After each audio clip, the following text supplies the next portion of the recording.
એક ડોસી હતી. ડોસી છે ને છાણા વેણવા ગઈ. છાણા વેણતી હતી ને ડોસી, ત્યારે એમાંથી એક વીંછું નીકળ્યો. ડોસી તો ગભરાઈ ગઈ.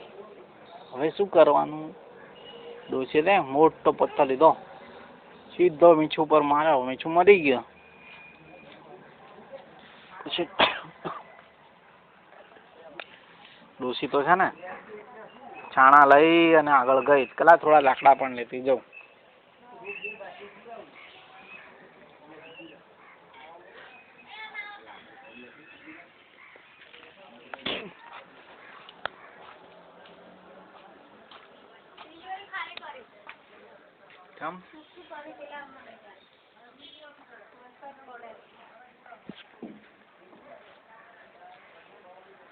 સમજાય પલંગ પડશે.